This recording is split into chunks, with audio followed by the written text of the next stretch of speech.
Welcome to the Real Estate Pros of Houston podcast, where host Mark Zachary talks to high-producing real estate agents in the Houston area about their story and what makes them so successful. Each episode, our guests will tell you what they're doing that works and what makes them so successful, as well as insights that will help you take your business to the next level. Now, here's Mark delivering a true real estate pro of Houston. Hey everybody, Mark Zachary with Next Step Home Loans and the host of Real Estate Pros of Houston podcast. And today we have Shannon Sudderth with us. And I haven't had the opportunity to work with Shannon yet, but she has a great reputation in this business and has been in the area quite some time. And we're looking forward to hearing her story and getting to know her a little bit better. And if you're ever looking for a real estate agent, definitely look for Shannon. She's on HER, and I'm sure you can find her on Facebook and all that. So, Shannon, thank you so much for joining us today on Real Estate Pros of Houston. And we appreciate you taking out the time to visit with us. I know it's getting a crazy time of year. And so thank you in advance for spending some time with us today. Thank you for having me. You bet. So I always like to start off this podcast kind of a big question. It's, you know what, Shannon, tell me your story. Tell me a little bit about yourself, where you grew up, and, you know, just your story, because I really think that is what separates you from everybody else. So we're just going to give you the floor to share your story with us. Okay, well, thank you so much, Mark. I'm so honored to be here today. So I grew up in Alvin, or I grew up in Manville, but I went to Alvin High School before Manville ever even had a high school. So it was a one-horse town at that point. And then, you know, I ended up moving around a little bit. I worked in the restaurant business for a long time. Running restaurants, moved all around Austin, moved up to Denver. I lived in a lot of places, opening up new restaurants. Yes. And I was growing. So you're not just talking about like a Chick-fil-A thing. You're big time. No, I was general manager running some restaurants, and you might know Nordstrom, the department store. Yeah. They have full dining restaurants in all of their main stores. So I helped them for quite a while. And it was great until I realized that the hours were getting to me. Yeah. It's hard to take care of a family with that kind of job, isn't it? Yes. To start a family. And exactly. And so that's what kind of came into the picture is I had thought about real estate for a while, but you know what they say, when you know what you do like the back of your hand, doesn't necessarily matter if you're completely happy, you're just complacent. And so that I was still there for a while because I knew it. I was good at it. You know, I ran it, but eventually I got pregnant and decided I can't be, you know, moving and packing twice a year to move to different locations, because that's what was happening. Oh my gosh. Yeah, my dad actually told me after I moved into this house, he's like, I'm not helping you move for a while. Wow, boy, that's like, straight type stuff there. Yes, well, he did help me move 3 times in 1 year, so I get his point. Yeah. So then I just felt like it was time to settle down, and I bought a house in Manville, my first house. I was not in real estate yet. But it did get me thinking more and more about real estate. So when my daughter was about 18 months old, I started my real estate classes. It wasn't easy because I still had my full-time job. So the only hours I had to study for my exam, because she was a toddler too, was from 10 a.m. to 2 a.m. So that's my study time. And then I wake up at 5 a.m. I go to work for 16 hours, and then I come home and then I tend to her. So it was most people get their exam in like 3 to 6 months. I did it in 8. Really? I did it in 8, but you know what? I can't feel bad about that. I tried my best and got it done when I could. So yeah. Yep. And so, so then I got my license and got in the business. I have loved it ever since. We work a lot. We do as real estate agents. We work a lot, but at the same time, you get to Wait, make whoa. You mean it's not just it's so easy you can jump in right away and make 250,000? Everybody thinks it's easy. So you're enlightening us, I guess. Yes, that is the thing. And mind you, I never have a mindset of I want things easy. So to me, it was never about that. It was about being able to make a schedule, be my own boss, have time for my child. I wanted to be active in her school life when she started. And the only way for me to do that was I felt like to get into real estate. But once I got in, it's not, it's you're hitting the pavement, you're getting your name out there, you're doing everything that you can to get people to know you, to get clients. And a lot of it is networking and going to events, being active in the community. And so I can see how a lot of agents don't, and there's a strong statistic of how many agents don't make it past their second year, definitely not past their fifth year. And so, me as an agent, I also mentor newer agents because I feel like we're as weak as our weakest link. And I want people to not just, I say wash out, it's so mean to say that, but like, I don't want them to just get up and go because they didn't have someone behind them helping them. I was the deer in the headlights. I was the one. My broker at the time didn't have, and they're known for their productive coaching and stuff like that, but they didn't have one at that time. So all of these good time to mention the team and the company that you're talking about. Okay, well, the first company that I'm talking about it was with Keller Williams, but I'm currently with ERA Legacy Living. And yes, and so, and then I created a team last year, the SMS Realty Group. So it's part my initials, but also means selling made simple. So you were about to get that question, so I'm glad you answered it. Yep, it kind of just happened that way, but yes, those are my initials as well. So, having a team was something I wanted to do for a while. But you just get worried about how, and should you be doing a team and this and that, but through a lot of coaching with my broker and, we just realized it was the best move for me. But my concept's a little bit different than most team lead concepts. My concepts is I take you in right out of being getting your license. I coach you, I teach you. Then ultimately the goal is for you to be on your own. So I constantly will have constantly have different agents. And I like that because they're getting the time and that they need to grow. But they're going to be able to go off and ultimately be on their own once they have built their sphere big enough. Yeah. And kudos to you because I teach classes as well. And one of them is the top 5 reasons 87% of agents fail. And you won't fail if you do this, and this. And I get a lot of people in those classes that are like, man, I just don't feel like I'm being trained. I'm out here just flopping in the wind. And so kudos to you for taking people under your wing and teaching them the business and teaching them the right way to do the business.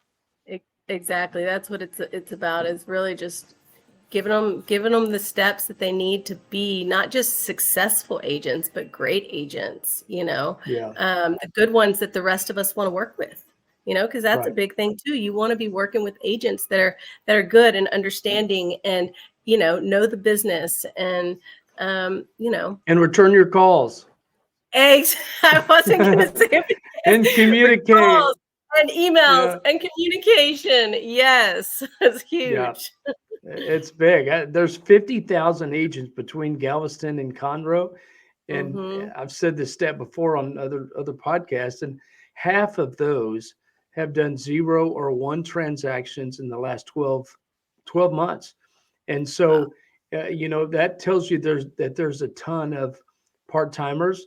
And the reason they won't return their emails and phone calls, except for their 12 o'clock lunch hour, and then when they get home from their job at 6 o'clock at night, they're on their regular job all during the day. So it's super important that you deal with someone that's a full-time professional agent like yourself. Absolutely. And that was me. I said I was going to be a part-time for my first year. That was my goal. Part-time for a year, learn the business, do it. It was a little bit, I guess, easier said than done, because working in the restaurant, I was working so much, and then I had my child. So, I was like, okay, I'm going to do it. I can make it for at least 6 months. I just need to build it. I just need to get it, and go.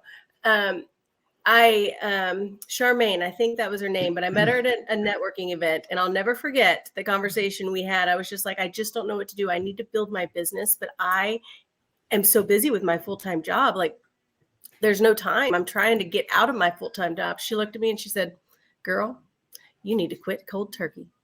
And I laughed at her, and I was like, no, I'm not talking about smoking. I need it. Yeah.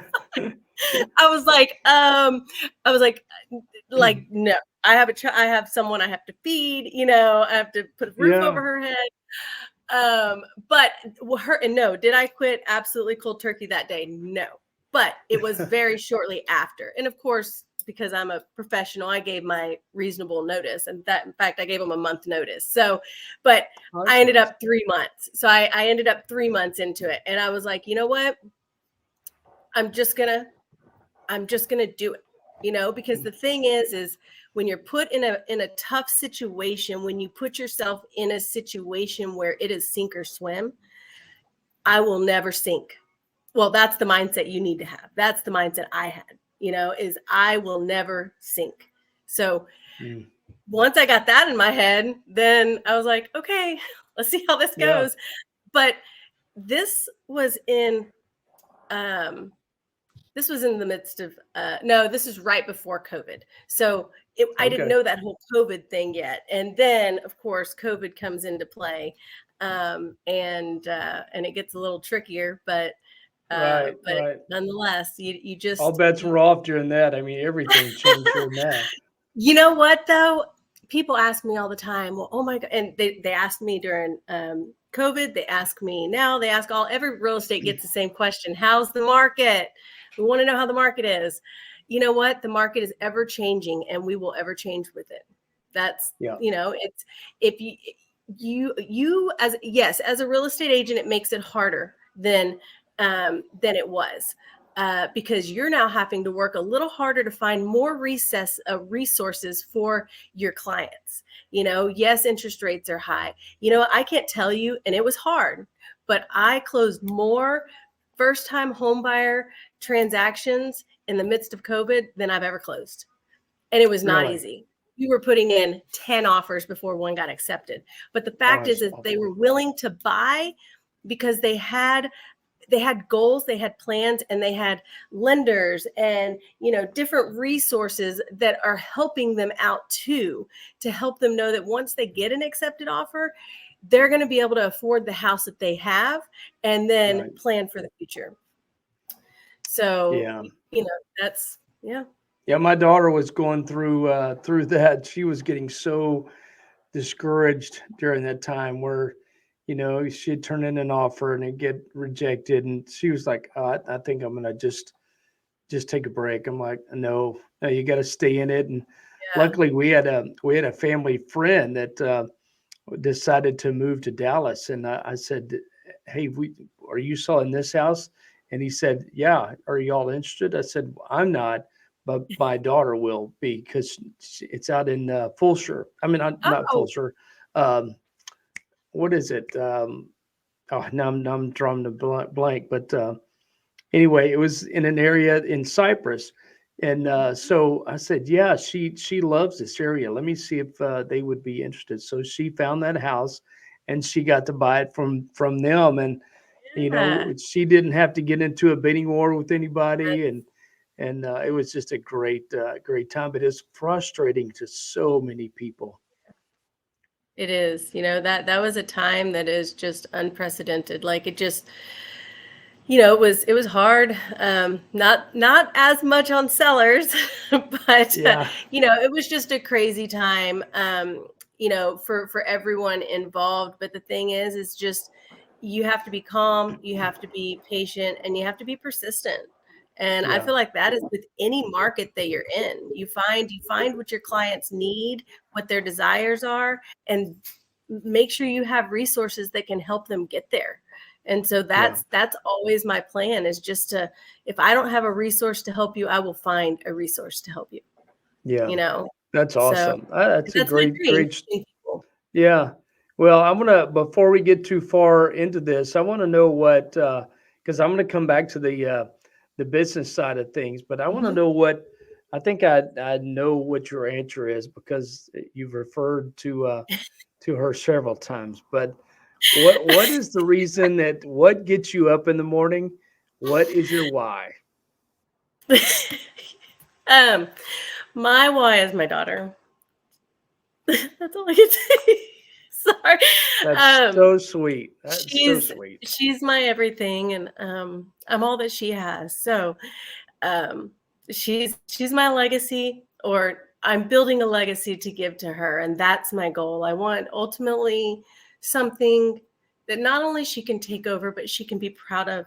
I want her to be able to be proud of her mom, Yeah. and I want her to be an I got a entrepreneur. feeling. I got a feeling she is. I got a feeling she is now and will be for her entire life. Yeah, That's that. That's sweet. a little That over is to well. I don't want to make you cry too much because when her. I talk about my girls, I start crying as well, and the time flies. Yeah, Just like this podcast, the it time will does. fly when you're enjoying something. And my girls are now 30 and 28, and I'm going to be a Wow. granddad for the first time Oh, in May. And congratulations. thank you. And it just seemed like last weekend I drove them to the softball fields to be their coach, and I was their Oh, coach from the time they were 5, 6 years old until the time they graduated from high school. And so I know what that's all about. And man, I hope you just take every day and enjoy it because it goes so fast. It goes thank you. so I will. fast. Yes. And my dad actually taught my softball team for a long time too. Really, really. Good connection. It's a close connection when your dad's coaching your Yeah. team. Yeah. Yeah, it was a highlight of my life, and my girls were close enough where they played on the same team a lot. And Emily was my youngest, and she was a pitcher, and Katie was my oldest, and she was a catcher. So I always had those two positions Perfect. taken care of, and as you know, that's pretty important positions in So softball. So yes. is your daughter going to play? So I've tried her out in a lot of stuff because that's what I want to do, is figure out what she wants to do. She's not much into team sport at the moment, but she has been doing gymnastics for about 4 years. Oh, So she really? started when she was 3, and she just made a team. So she is now on a year-round team. So while she is doing that, there is no time for any other sports. Oh So my gosh, that she is so practices nice. 3 hours a day, twice a week. No, So 3 hours a day. 3 hours a day, twice a week, yes. Bless her So, heart. I am at the gymnastics from 3:30 to 4:30 doing work. So Oh my gosh, bless your yeah. heart. Well, I heard a saying once, and it doesn't sound like you're going to have to buy back a lot of what I'm about to say, but it said you spend your youth giving away your time, and then you spend your old age trying to buy it back. And that was something that I never wanted to have to do. I didn't want to have to buy back my time, and that may have cost me a few things here and there. But you know what? I see a lot of people on Facebook and different social media sites trying to buy back the time that they gave away when they were young. So kudos I to love you for Thank not you. giving any time away, spending it Yeah. with your daughter. What a Yeah. great Yeah. great story. Podcast overdone. This is all we needed to know about. You're just a great mom. Well, I will say, just to add to that, and I think this thought came about because I do still have a busy life, but trying to make sure that we cut out time that's just me and her. And we have family vacations with like aunts and uncles and grandparents and all this stuff. So I have a goal to take her to all 50 states before she's 15. And so we've gone to 10 so far, and we're going to 2 this weekend over Easter. Man, can I come live with y'all? This you sound like it's just another unicorn. Man, I've had more fun doing these podcasts and getting to know people like this. And because the business side of things is kind of boring. Yeah, we got a 30-year fix and a 50, blah, blah. That's just gross. But kudos to you. So which 10 have you gone to so far? So we took a road trip last year where we did 6 of them. Or 5 of them, because Texas was obviously there, but we did Texas, and then we did Kansas, Oklahoma, Kansas. Then we did Missouri. Then we came back through Louisiana. So that was 6. And then we've done Kentucky, Tennessee. Oh gosh, that's beautiful. And then we've got New Mexico and Arizona. So, and then in January, we're going to Disney World. And then the next November for Thanksgiving, we're going to the Macy's Day Parade. So really? Yeah. That's been a goal of mine for a long time. Man, she is making memories. That's what my aunt always says when I post pictures or when I posted pictures of the family doing things. She goes, making memories, and that is so special. We took the girls to Disney when my oldest was 10, and we were there for a week. We walked 500,000 miles, it seemed like, but man, we had such a great time. Breakfast in the castle and all that stuff that everybody loves to do. And by the way, there is a great book that is called The Unofficial Guide to Disney. And if you don't have a copy of it, I'll get you a copy of it. And it tells you what are the best days to be in this park and what's the best day to be in that park. And my wife read it, and we were in all these different parks at the right time. And I promise you, we didn't wait in more than one line for rides. Oh my gosh, that's amazing. Yes. It was crazy. Wow. So I will see if we still have that book. If not, I'll get it for you online. So it's a great book to have. Yes. So that's a great why. That's easy to see why you get up in the morning and do such a good job for your clients, because you got a little one watching how you handle your business and how you handle your life, and kudos to you. That's awesome. Okay, I won't make you cry anymore. We'll start going into business as boring as that is, but I want to know what are some challenges you have in your business that you're having to spend extra time right now dealing with. It's still in a time where on the buyer side, they're still thinking that they're going to get a lot more for what they want. I deal with a lot of first-time home buyers and VAs, and so that's why it's important to have the resources to help them guide, to get them to a place where they can maybe either purchase more later.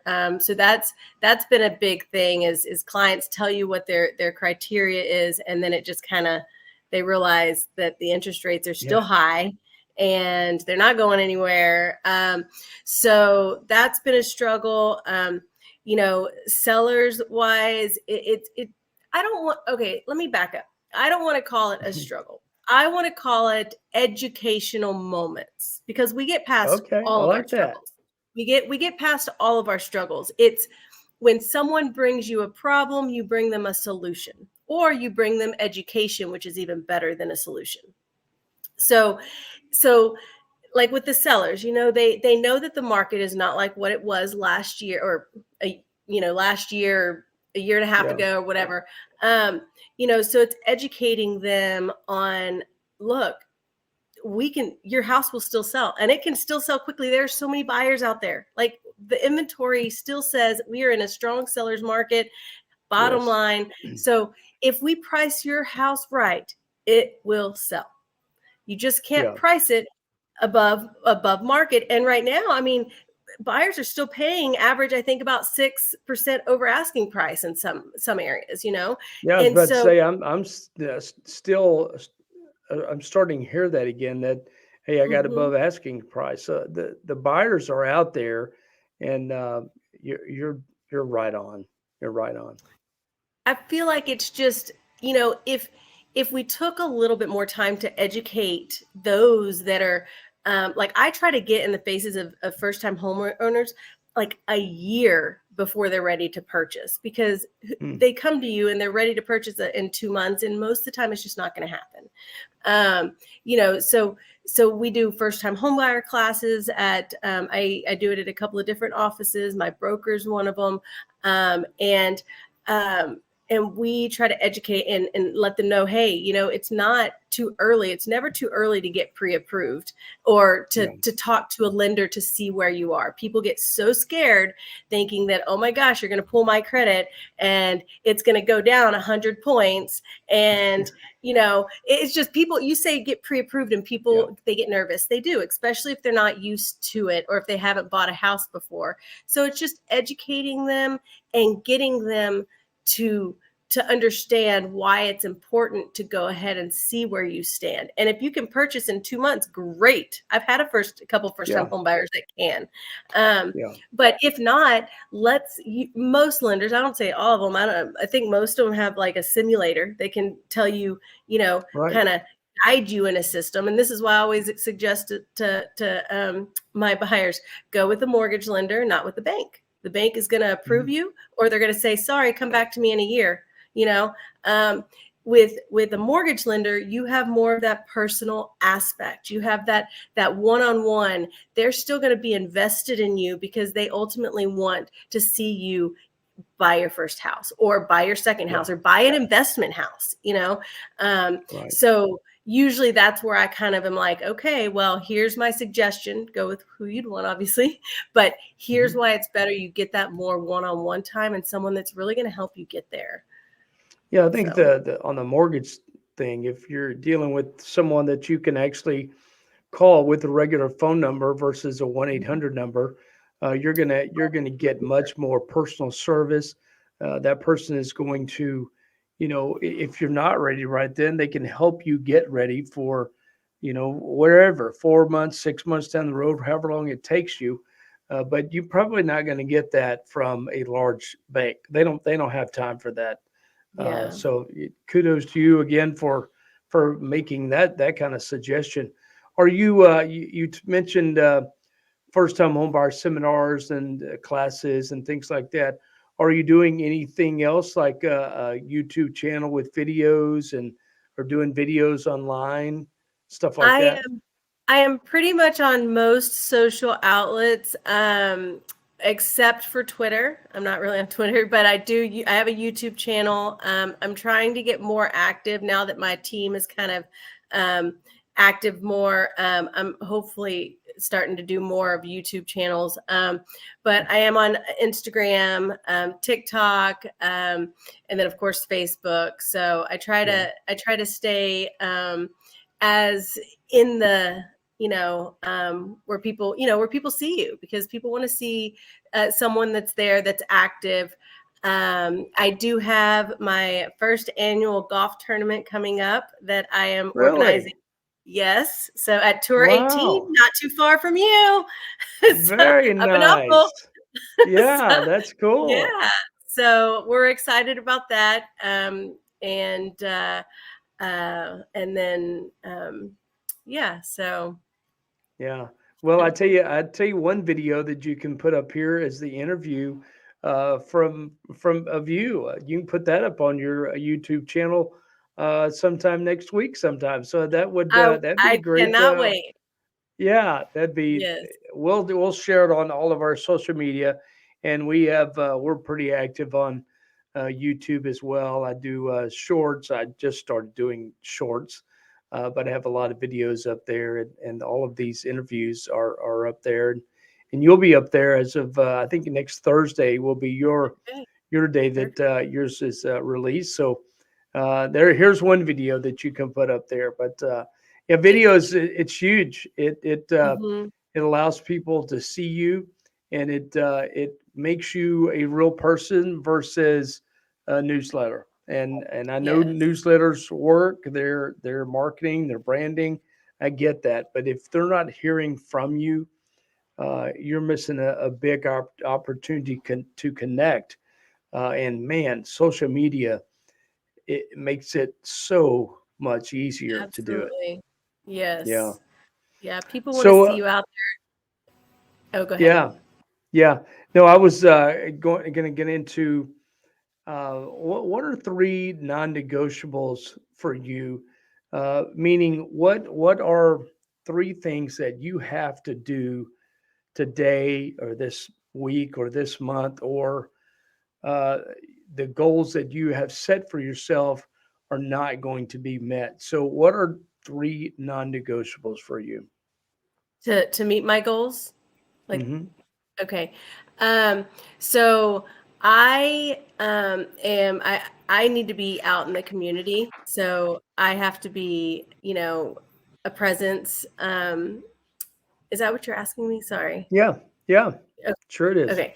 Um, so yeah, so in order to grow my business and be there, I have to there has to be some sort of networking events, and I usually try to do one a week, but I am in a few different organizations, so that is Okay, part of my networking as well.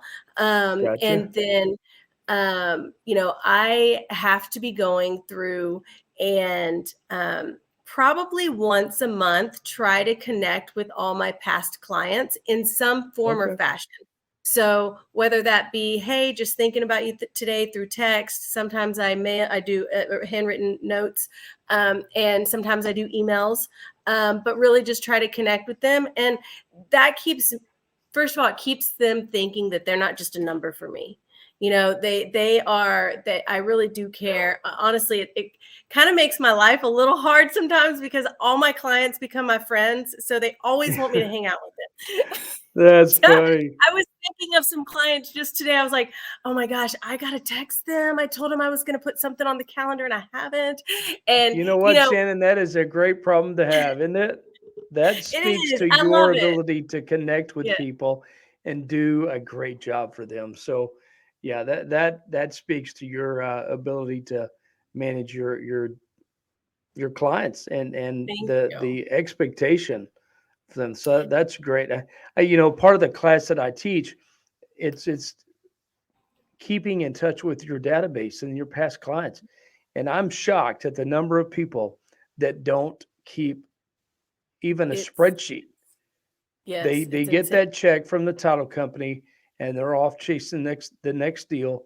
And the stats showed that 92% of people would use you again if you stayed in touch with them when they needed you again. But you know what? And I'm saying I'm saying the realtor community and the mortgage community as well. 92% of the people would say that they would use you again and me again, but only 12% do because they don't remember us when they need us when again. when it comes We do a time to good, do it. yeah, I think we do a good job of staying in touch for 6 months, a year, but somebody that bought a house right now, they're not going to be buying a house more than likely in 6 months again or Mhm. in a year. It's a 7 month cycle I mean 7 year cycle of staying in touch with people so they remember you. Yep. And they want to, I don't know about you, but like when people come to me, like my friends and stuff, like they ask me for recommendations, like I just don't like it when I don't have a recommendation for them, whether it be food, whether it be, business related, whether it be, a repair guy, like I just don't like it. And so you got to think of those moments too that you're putting your past clients in. It's like they want to refer you. They just can't remember your name. So, Yeah. it's like, because you're not there. And then, but there could be someone else in the picture, like that starts mailers out and stuff like that. So now their face is in their face. And so they're going to be referring out using that person. So, kudos to that person. One thing we've done is create a Facebook group that is all of my past clients, and you don't get in that group unless you're a past client. And there is where we'll, talk about a plumber, or talk about a CPA, or talk about different stuff that has nothing to do with real estate, but it provides a service to our past clients so they can always be seeing us on social media. That is an amazing idea, and I might just have to steal that. Okay, go steal away. I'm going to steal away, because then I won't be be like, hey, y'all just go on my calendar, put your one day in there a month that you want to see me. I'm sure. Yeah, but good. yeah, that would be great, so because then it's easy. clients helping clients out, Yeah, So yeah. And if anybody has a business that maybe they're self-employed, then we'll give them a shout out about, hey, contact Shannon. She does this, or whatever. And if somebody, several of my clients had gone back to college and got their business degree, or got a degree at the age of 40, 45. So we, give them recognition within our group. And so now you have all the past clients saying, hey, wait, good job, so-and-so, congratulations. And hey, I've been thinking about doing that myself. And, it's just another way to stay in front of people and connect with them. Absolutely. And that's steal away. If that's what you want to do, steal away. I will. So I told you 30 minutes would really pass by. We're at 36 minutes already. Woo! So we'll keep going for a few more minutes if you have time. I have time, yes, sir. I still have a ton of questions I would like to ask, but Absolutely. we may have to have a second podcast to get all the questions in. Okay. So you do the education side of things. Is there a time that you see yourself walking away from this, and you mentioned passing this on to your daughter, and do you have a time frame for that, or hey, that hadn't been decided yet? Well, as my closest friends tell me, Shannon, you will never retire. And that's probably right. But there will be a time where I am sitting on an island, on a beach, drinking my coconut drink, and then doing business there. Yes, there will be that time. But I'm still very, very forward. I'm currently studying to get my broker's license. I have some more credits and stuff like that I have to get, so I'm working on that. I'll still be with my broker, broker within the broker, but I just there's so much leadership things that I want to be. I don't know if you're familiar with TRLP, but I got accepted to TRLP, which is a Texas real estate leadership program. So 25 agents within the HAR market get chosen to do this leadership program that lasts for about 9 months. Only 25? So, you were one of 25? Yes. Oh, not everyone applies, but out of the hundreds of candidates, yes. So wow, I'm pretty excited about that. Right person to have on this podcast for sure. Man, we're gonna have to follow your career, and I may stalk you on Facebook from time to time just to see how good you're doing. And well, wow, congratulations! You. That is awesome. Thank you so much. Yes, and I'm part of the TREPAC, which is Texas Real Estate Political Action Committee. So we go around and just talk about, they help us. TREPAC helps get candidates elected that help our industry, that are wanting the things that we want. So I'm part of that. And, my goal is to be like my broker. That's my goal. I want to be I want to accomplish what she has accomplished in the industry, not just for, the dollar signs in the bank, but the true passion in it, the education in it, the politics in it, just really creating an industry that is worth being in, and is ever evolving into just where agents aren't going anywhere. No matter what new technology comes out, there's nothing better than the person in front of you that's explaining everything, and who's on your side. And so that's my goal. So I have a long ways to go. Well, and you're off to a really good start. I can definitely tell, with only being in the business, the amount of time that you've been in it, man, you're off to a really good start. So, do you think there in these few years that you've been in this business, hey, I really caught a great break here. I got a feeling that you're the kind of person that creates your own breaks by working hard. Out of my mouth. I feel like, yeah, I feel so. I've read some of Gary Keller books, The Shift, The One, all of them are fabulous. But I feel like you make your own market. I mean, things that happen in the market affect the market, but you adjusting with the market is what keeps you going. Like, honestly, gosh, what was it? April 11th of 2020. This is probably TMI, but I got out of a relationship.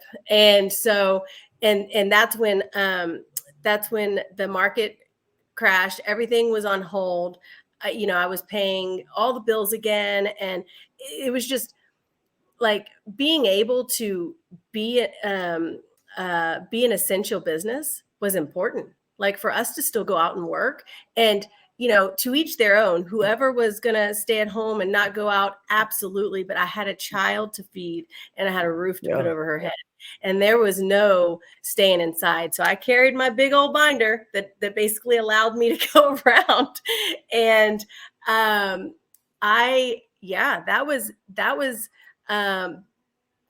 I do feel a lot of people, if they were in my situation, and a lot of people were, they would have gotten out. But that was not an option for me. It was go back to a 9-to-5 job or find a way to do it. And I tell you what, the thing that saved me, rentals. I had about 10 rentals in a 2-month period when the world was shut down, and they were all in Galveston. UTMB, they can't stop coming. All right. So, wow. They got to come to school. Yeah. And then I ended up having some clients that I talked in. I said, there's not enough rentals in Galveston. Y'all come buy in Galveston. And I had some clients that bought in Galveston, and they're renting them out. And you know what? You make your own. You have to find a way to do it in a ethical way. You make a way to do it. You have to figure out the puzzle piece that is missing, that is either going to sink you, or you're going to be able to, go over that bridge. And so that's what I did. I found a way. I don't say no. I do commercial too. I do commercial and lease, commercial lease. And so I do residential. Hey, I've taken a lot of classes. I'm a school junkie. Sounds very well educated and very learned agent for sure. So if you had something to do over, what would it be? Or what would you do differently this school if you were just starting? Oh, wow. There are a lot of things, because I was deer in the headlights and was like, oh my gosh, the schooling does not teach you this stuff. But honestly, and this is kind of off the beaten track, but one of the first things I would do is I would have cashed my first transaction, and I would have created an LLC. And I would have paid myself as a W-2 employee, which I do right now. And I love it. Good for you. That's funny. You bring that up.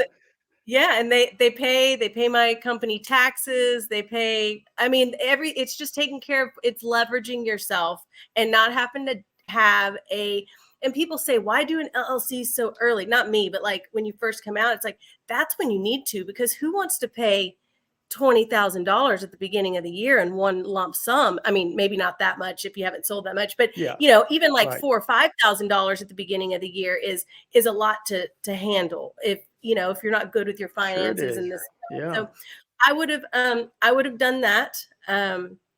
I do pay my daughter. She is a Really? W-2 employee as well. Yep, tax-free. So she is a W-2 employee, rolls over to the Roth IRA. So Wow. Oh my gosh. I can see that we need to have a class together and life lessons from Shannon. That's yes. just Oh that's my, such a smart thing. We're doing I do the Inside Houston Real Estate podcast as well.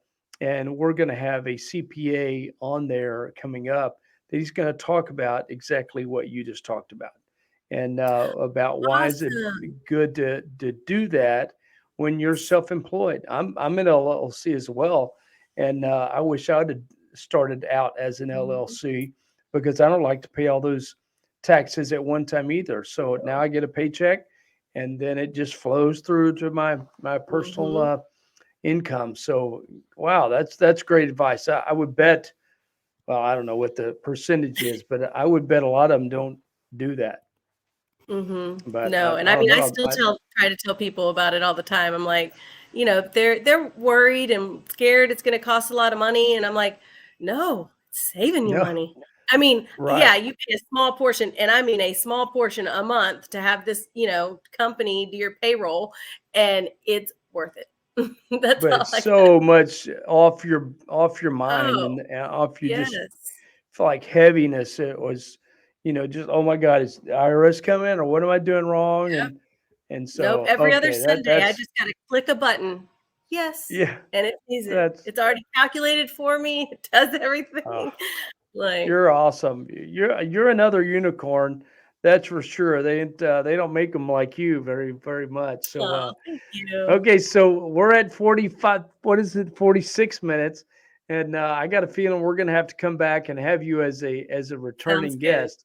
And we would love to learn more from you and get to know you even better. But man, you have shared some incredible knowledge and ideas. And man, I can't thank you enough for coming on today.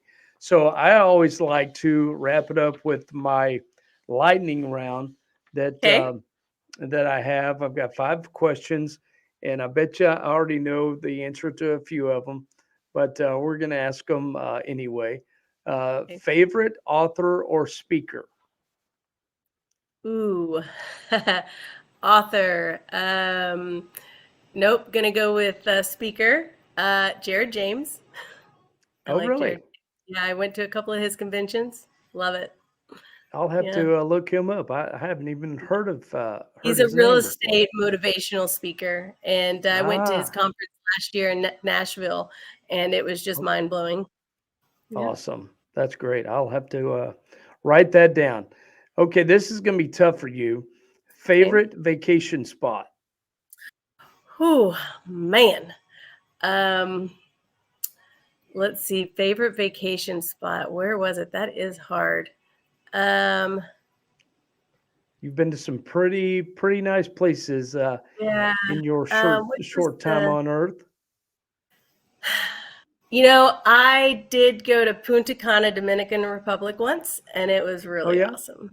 Yeah. I've So, never been and there. it, I've heard it's in the gorgeous. Yeah, it's good. I mean, you stay on the island, you stay in the resort, but it was a lot of fun. Yeah, But actually, here, I would say probably, like in the United States, probably North Carolina or Tennessee. Beautiful, so nothing beautiful. like the Smoky Mountains. No, Oh it's man, so we beautiful. stayed up in a cabin in Pigeon Forge. Oh my gosh, that is so Yes. pretty, Oh, so it's just pretty. So I love those places in the fall. The trees are turning. Yeah. yep, So yep. All right. Well, I got a feeling now we'll know that answer will change after you yeah. go to Disney World and you see that smile on your daughter's face. So Yes, yes. that will be special. Favorite pastime or hobby? Um, I I love being outside. One of my favorite things that I used to do a lot in Austin, and I'm so glad I can do this here with my daughter, kayaking. I love Oh, kayaking. really? Where do So you we go to kayak? Kima a lot. Her and I go to Kima. It's more enclosed, Oh, they okay. have like a more enclosed one. in Austin, you had the big, huge lake. But she loves it. And it's just it's a good, inexpensive way to get them away from technology. Yeah. So Yeah. And we all know that people need to get away from technology for sure. yes. All right. I'm going to have to look online to see if there's any pictures of Kima and kayaking. I love, Lady Bird Johnson Lake. I grew up in Austin. Yes. And we spent a lot of time down at Zilker and all that. Just gorgeous, gorgeous place. So, all right, favorite movie? Oh, easy. I have a lot of them, though. I'm a movie buff. I love movies. But a couple of the top, don't laugh at me. Okay. The Lion King. Oh, The my Lion gosh. King, Jurassic Park, all of them, even the ones that are corny. Harry Potter, Lord of the Rings. Those are a handful of my favorite movies that we watch all the time. I think you'd get along with my daughter like crazy. I think you just named our favorite one that she likes. The Lion King, that you want to make me cry. Watch the Lion King. I was like, wait, he's dead. Father's dead, but yeah, that was that came out really when my daughter was very, very young. So Yes, good stuff there. I told my friend, I said, at my funeral, I want you to play Hakuna Matata. So it is in there. It is in there. I told my attorney Hakuna Matata. That is so funny. I love that. Okay, last one. Favorite sports team? Ooh, Cowboys all the way. Dallas Cowboys. Like, die hard. Ooh, yes. Do you have a sticker on your car with that, or because in Houston you may get a rock thrown? I'm worried about my car getting keyed if I did that. So, yeah. No, but I have a lot of other Cowboys stuff in my house. So yeah, I was a huge Cowboys fan when I was younger in the late 70s and early 80s when people stayed on the team their entire career. And now they leave every, couple of years. So I don't like pro near as much as I used to. And I just never have gotten onto this Texan thing. I always liked Houston Oilers and the Cowboys, but Cowboys were my team. And Roger Staubach, I mean, you probably don't even know that name, but I do. Yes, I do. Oh man, and Tony Dorsett and all those guys. And well, people ask me. Go ahead. Now I used to have those Cowboy posters. Yes. Yeah. People ask me, they're like, I don't understand, like Texans or why not the Texans? And I was like, look, I was watching football way before the Texans were born. My mom taught Warren Moon, so I was an Oilers fan with Warren Moon. She taught. She would. His kids went to the school that she taught at, and so when they moved to Tennessee, I jumped on the Cowboys bandwagon and haven't been off since. Oh, very nice. Well, that's a good bandwagon to be on, even though it's been a while since they've won the Super Bowl. But I think it's been even longer since the Texans that he has even been at the playoffs. So yes. Well. Yes. Yeah. Well, listen, I can't thank you enough for giving us almost an hour of your time. It's been great having you on, and I will ask you back if you'd like to come back. It's been a pleasure getting to know you, and if I can ever help with anything at all, let us know. But how would someone get in touch with you if they want to say, hey man, I have got to work for Shannon. I want to be on her team and I want to be under her leadership. How would they best reach you? So you can reach me by phone number, my 512-934-2412. You can also email me. It's S as in Sam, U double D as in David, ER, T as in Tom, H. I'm so used to being like on the phone, but it's .ERA. Can I say that again? Yes, absolutely. It's SSUDDERTH.ERA@gmail.com. So great. And just for your information, if you're listening or watching to this, we're going to have all of that contact information on the description as well. So if you weren't able to grab that as she gave it, it'll be in the description. So, Shannon, thank you again for your time, and we will have you back here before long. And but thank you very much.